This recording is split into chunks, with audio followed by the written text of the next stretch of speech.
Hoje a gente vai falar um pouco sobre festas bíblicas, que é um assunto que particularmente gosto muito. Quando a gente começa a falar sobre festa bíblica, acho que o primeiro questionamento que se faz é: por que eu devo me preocupar com isso? Por que isso é importante? Por que eu devo celebrar uma festa que é de judeu ou que é coisa do Antigo Testamento? Mas, na verdade, o verdadeiro questionamento que nós deveríamos fazer é: por que não celebrar as festas bíblicas? A gente celebra tanta coisa, mas aquilo que está na Bíblia, às vezes a gente não se preocupa tanto em celebrar.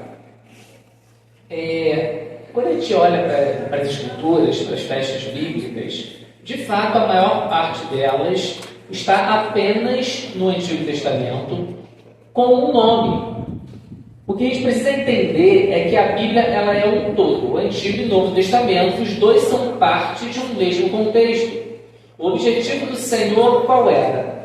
Se a gente olhar lá para trás, lá para Gênesis, qual era o objetivo do Senhor em criar a humanidade? Fazer com que a sua criação tivesse comunhão com Ele. Sabemos que no meio do caminho teve ali um acidente de percurso, o homem e a mulher pecaram, a humanidade foi sujeita a toda uma corrupção e Deus desenhou um plano de restauração.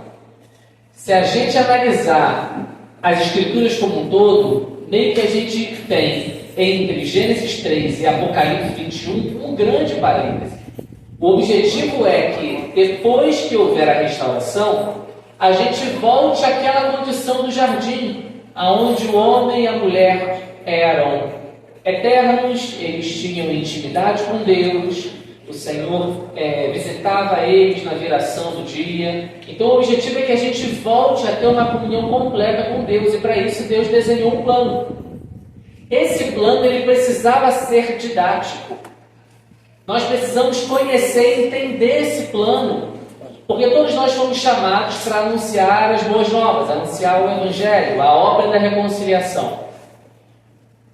Como a gente vai anunciar a obra da reconciliação, dizer para as pessoas reconciliem-se com Deus, se a gente não sabe os detalhes desse plano?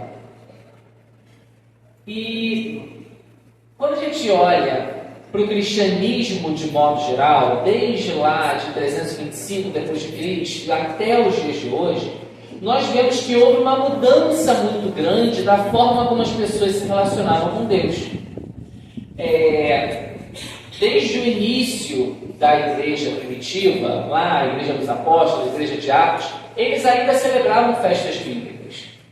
Quando vai chegando ali no século IV, com Constantino, com toda a reforma, digamos assim, do cristianismo, as festas deixaram de ser celebradas.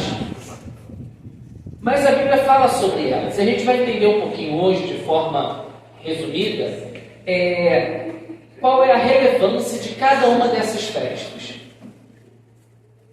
Nós temos na Bíblia um calendário festivo. A Bíblia ela tem o seu próprio calendário, que é composto de festas bíblicas e festas judaicas. E qual é a diferença entre festa bíblica e festa judaica? Porque quando você fala, vou celebrar tabernáculo, vou celebrar Pentecostes. Pentecostes tem cara de festa cristã. Páscoa tem cara de festa cristã. Mas e tabernáculo? E dia do shofar? Já tem cara de festa judaica. Festa de pão sem fermento tem cara de festa judaica. E aí acaba que as igrejas não observam.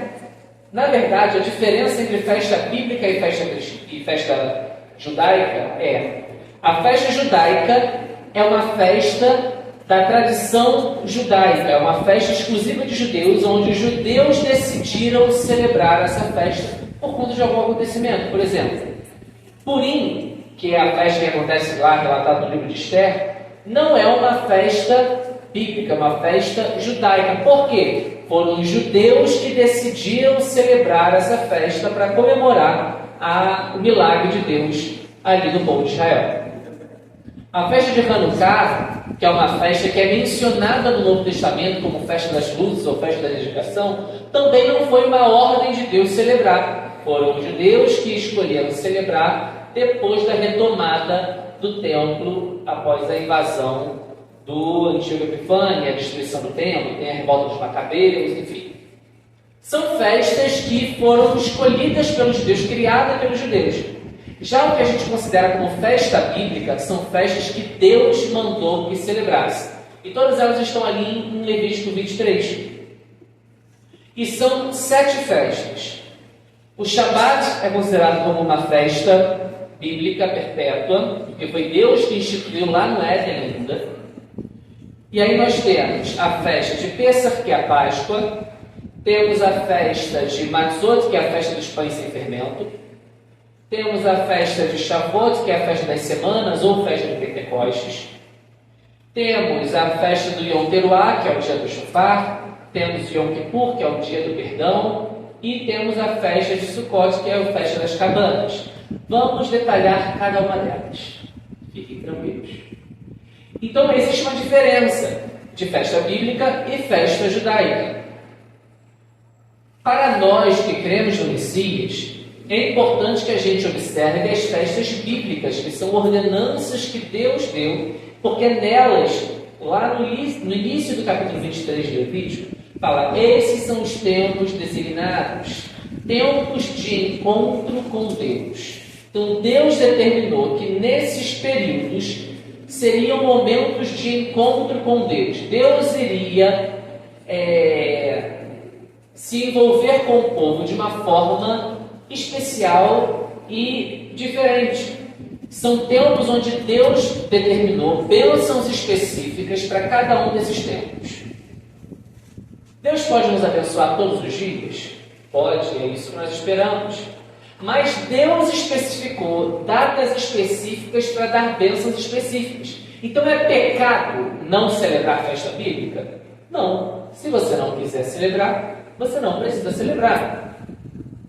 Até porque Paulo vai falar que não são observância de dias sagrados ou não que vão fazer com que o homem refreie o desejo da velha natureza.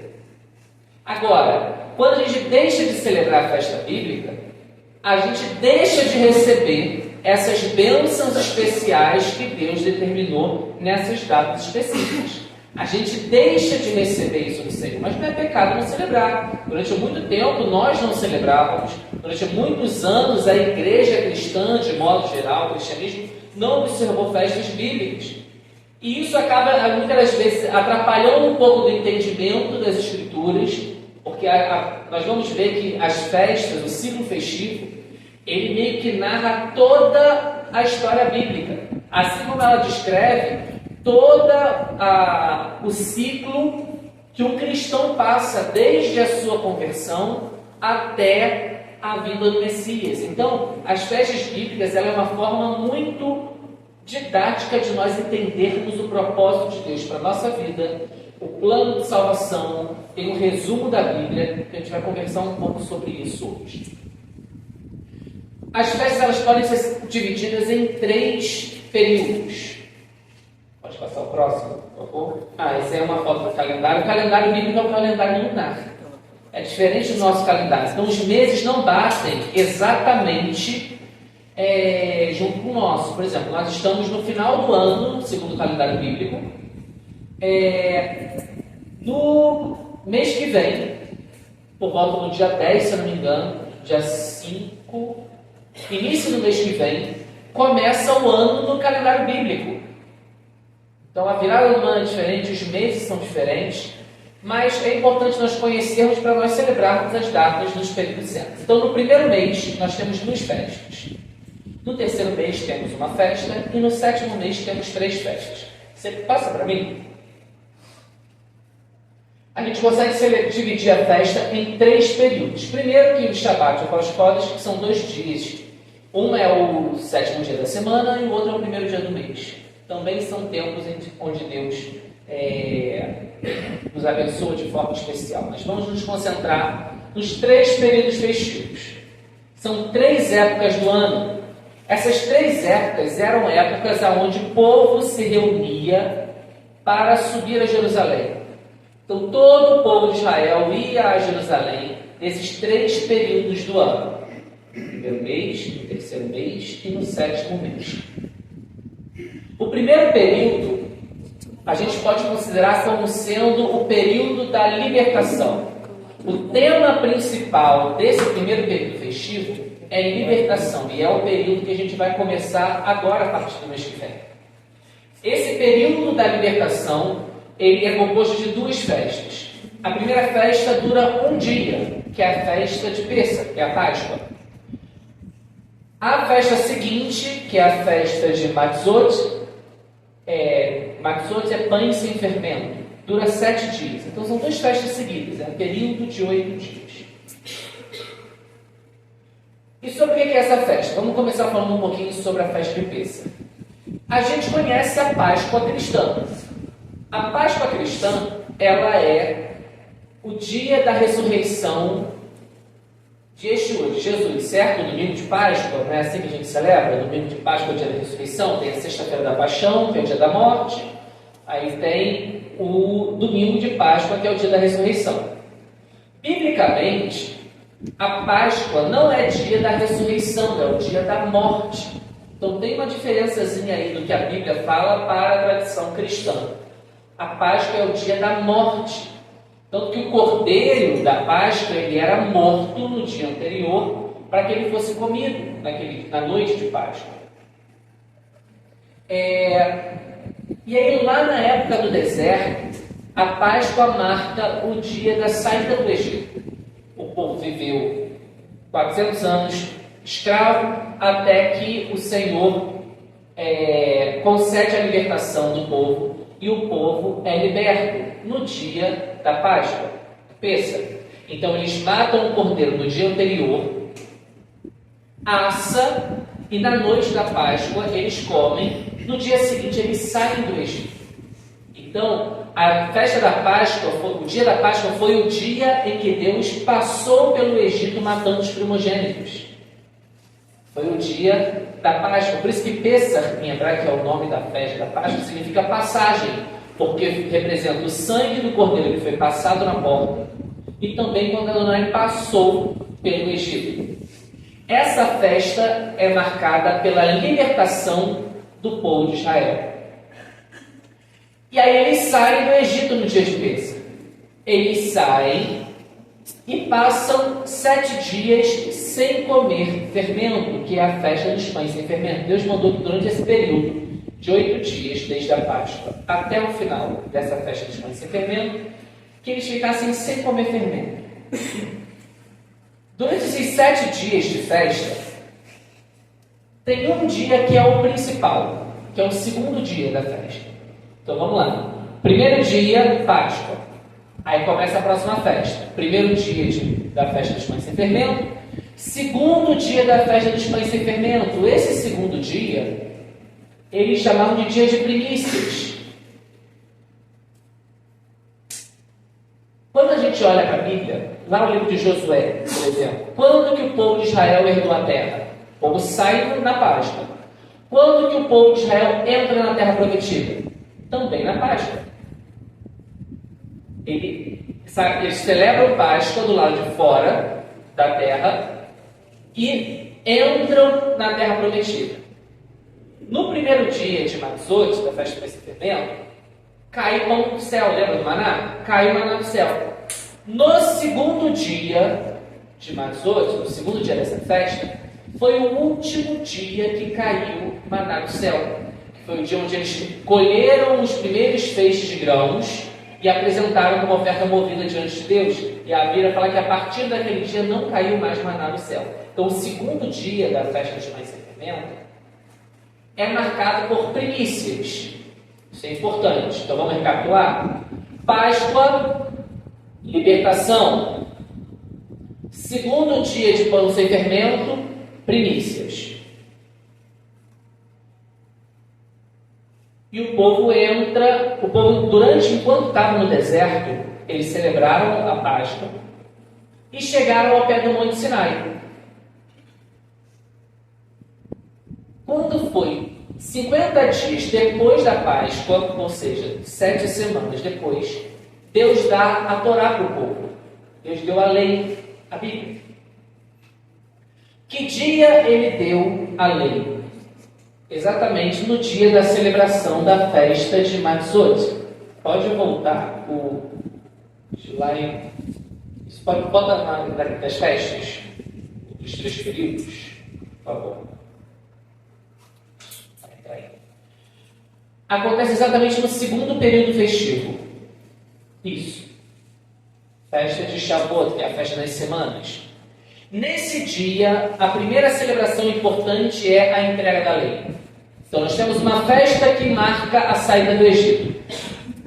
Temos uma festa que marca a entrada na Terra Prometida. E quando o maná para de cair, e quando eles celebram ali, movem os primeiros feixes da colheita da Terra Prometida. Temos uma festa que marca a entrega da lei, a entrega da Tábua dos 10 Mandamentos, que é o segundo período festivo, festa de Shavuot, ou semanas, que são 7 semanas depois da Páscoa.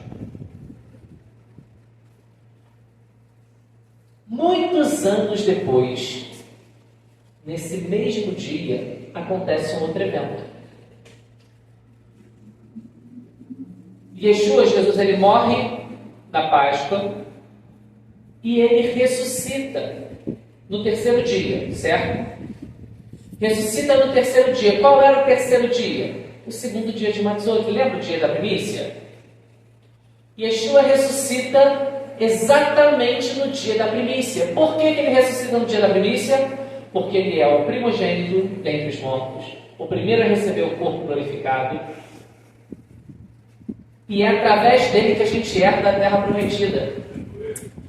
Então, a gente morre com ele na Páscoa, no Pêssach, ressuscita com ele sendo primogênito dentre os mortos, e através dele a gente herda a terra prometida. Então, no deserto nós temos uma festa que marca a libertação do Egito e entrando na terra prometida, como primícia, oferecendo as primícias ao Senhor. No Novo Testamento nós temos a morte de Yeshua no madeiro, no Pêssach, na Páscoa, e a ressurreição dele no dia de primícias, ali em Matzot. Então você vê que não é uma festa judaica.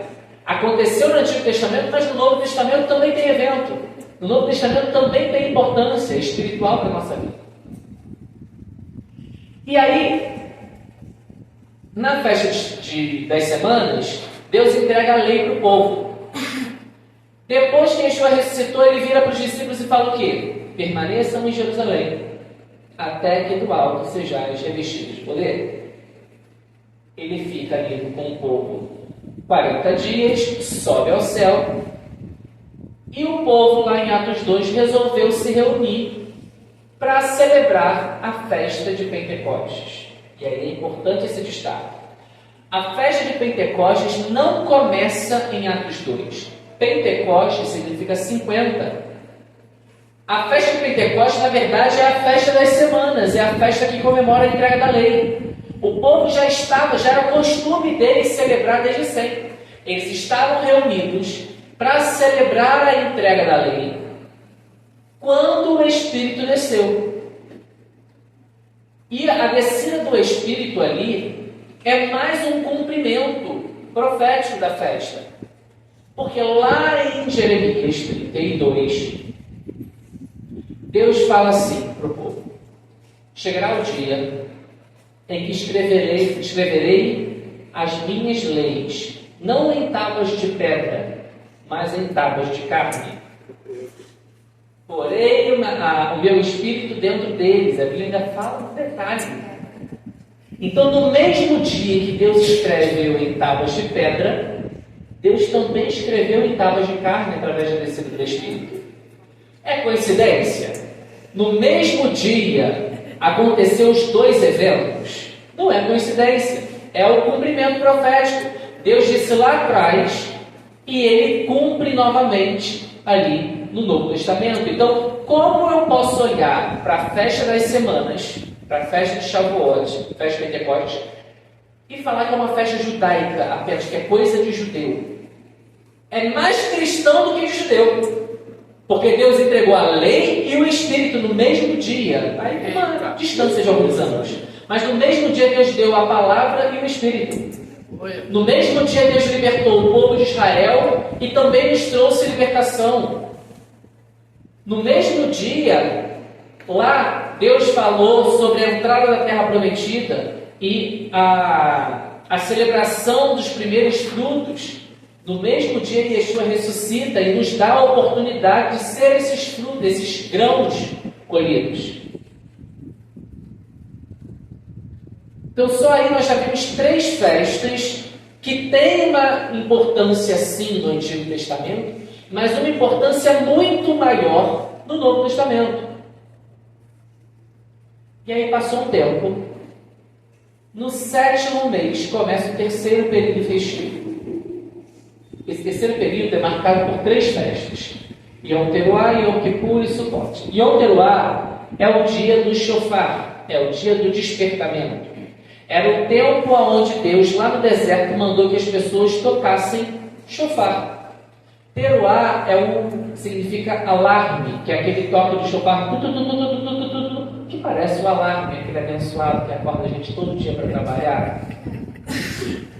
Chega a tremer a nossa alma quando a gente escuta para acordar cedo. É o objetivo do shofar nessa festa, despertar. Deus separou um tempo para manifestar a glória de Deus no meio do povo. Então, enquanto o primeiro período festivo era marcado pela libertação, o segundo período festivo é marcado pela capacitação, porque Deus deu a lei e deu também o Espírito. Então, o primeiro período é falado sobre libertação, o segundo sobre capacitação, e o terceiro é a manifestação da glória de Deus na nossa vida. Para nós recebermos a manifestação da glória de Deus, nós precisamos começar com um despertamento. Porque se a gente quer algo diferente, a gente precisa fazer algo diferente. Mas quando que a gente vai mudar se não formos despertados a isso? Então Deus começa a querer provocar uma mudança no povo através de um despertamento. Ele desperta o povo, ele acorda e fala: vocês precisam se arrepender. Porque somente através do arrependimento você vai conseguir alcançar a misericórdia de Deus para ter a remissão do pecado e então receber a manifestação da glória de Deus. Então Deus fala ao povo: vocês precisam se arrepender. Então a primeira festa desse terceiro período festivo, que é o do Yom Teruah, do Shofar, começa um período de despertamento. Deus acorda o povo com o toque do shofar e fala: comecem a buscar o arrependimento. E aí tem um período de 10 dias, onde geralmente o povo fica mais introspectivo. Eles buscam no Senhor uma reflexão, buscam identificar quais são os pecados que precisam ser deixados, o que eles fizeram de errado, que precisava ser abandonado, que é esse período de 10 dias, para chegar na próxima festa, que é o dia do Yom Kippur. O dia do Yom Kippur, Kippur significa cobertura ou expiação. Na época do deserto era o dia mais importante do ano deles. Lembra que uma vez por ano, o sumo sacerdote entrava no Santo dos Santos para oferecer sacrifício pelo pecado de todo o povo? Ele entrava uma vez por ano nesse dia do Yom Kippur. Então, a principal celebração deles ali na época do deserto era o do Yom Kippur, que era quando Deus cobria o pecado de todo o povo. Só que, para eu oferecer um sacrifício para ter o meu pecado coberto, eu preciso primeiro identificar o pecado. Como que você vai pagar um boleto que você nem recebeu? Você nem sabe que você tem uma dívida. Como que você vai pagar? Não tem como. Então, primeiro você precisa ser despertado para que você venha identificar qual é o problema e a partir da identificação você pede perdão. É assim que funciona a nossa vida. A gente pede, não adianta a gente chegar e falar: Senhor, me perdoa por todos os meus pecados. Tá, mas quais são eles? Eu preciso me arrepender deles. Mas se eu não sei o que é quando eu me arrependo, não faz sentido. Então, o Senhor despertava o povo e chamava ao arrependimento para que eles tivessem um período de reflexão. E aí, nesse dia do Yom Kippur, do dia da expiação, da cobertura, todo o povo ficava em jejum e o sumo sacerdote entrava no Santo dos Santos para oferecer o pecado, oferecer o sacrifício pelo pecado de todo o povo. Era o dia da cobertura do pecado. Só que aí a gente tem um problema. Existe diferença entre perdoar pecado e cobrir pecado. Qual é a diferença? Quando você cobre o pecado, ele deixa de ser visto, mas ele continua existindo. No primeiro momento, e até o apóstolo Paulo vai falar sobre isso, que os sacrifícios feitos com sangue de animais, na verdade isso também é bem comentado lá no livro de Hebreus, que o sacrifício de animais não tinha poder suficiente para perdoar o pecado. Por isso a necessidade da vinda do Filho do Homem para morrer pelos nossos pecados. Então o povo tinha um pecado. Nesse dia, eles ofereciam um sacrifício para cobrir o pecado de todo mundo, consciente ou inconsciente. Todos os pecados eram cobertos, para que quando Deus olhasse para o povo, ele não visse o pecado, ele via o sangue que cobria. Então era uma forma paliativa de Deus não exterminar o povo. Porque se Deus olha e vê pecado, lança juízo. Então se o pecado está coberto, Deus olha, não vê o pecado porque está coberto, não lança o juízo. Fácil de entender. O problema é que o pecado está encoberto ali embaixo. Então eles não recebem o juízo de Deus, porém o pecado continua agindo no interior das pessoas. Não existe uma transformação de vida. As pessoas pecavam, cobria. Pecava, cobria. Pecava, cobria. Não era gerado arrependimento e não era perdoado o pecado. Mas era importante para que o povo se mantivesse saudável e vivo ali. Até a vinda do Messias. Quando Yeshua vem, o sacrifício dele no madeiro cobre toda a prescrição do sacrifício do Yom Kippur. Ele foi morto no madeiro. O sacrifício de Yom Kippur era: o cordeiro era colocado as mãos sobre ele, eram 2 cordeiros, né? Um colocava a mão sobre ele e ele era lançado para que ele levasse a culpa do povo. O segundo era morto do lado de fora da cidade, sobre um pedaço de madeira. E Yeshua foi morto no madeiro do lado de fora da cidade. Ele recebeu uma coroa de espinho, que era a transferência da culpa do pecado do povo. Então existem muitos detalhes do sacrifício de Yom Kippur que se encaixam exatamente no sacrifício de Yeshua no madeiro. E aí sim, ele entra no Santo dos Santos para oferecer o sacrifício perfeito para perdoar. Então, a partir da vinda do Messias, nós não só tivemos o pecado coberto, mas perdoado. Porque aí nós passamos a ter uma possibilidade de ter uma transformação interior. Então, nós passamos a ser transformados e temos transformação de vida. Porque o pecado ele é retirado.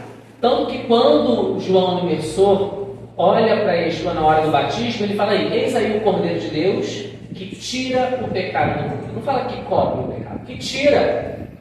Porque antes o Cordeiro só cobria. Aquele Cordeiro era especial, ele ia tirar o pecado. Então a partir daí começa uma transformação de vida nas pessoas. Então somente depois que nós somos despertados, buscamos a identificação do pecado e o arrependimento e buscamos esse perdão do Senhor, aí sim nós temos a possibilidade de recebermos da glória de Deus na nossa vida, que é o tema da última festa do período, que é a festa de Sukkot, ou festa das cabanas, ou festa dos tabernáculos. Essa festa das cabanas, Deus mandou que o povo de Israel morasse por 7 dias dentro de cabanas feitas com galhos, com folhas de palmeira, arbustos, para que eles lembrassem da época do deserto. Era uma determinação do Antigo Testamento ali. Mas aí, ao mesmo tempo, Deus fala que ele queria habitar no meio do povo. Quando ele manda construir o tabernáculo lá em Êxodo 17, 18, Deus fala que para eles construírem uma tenda, porque ele queria habitar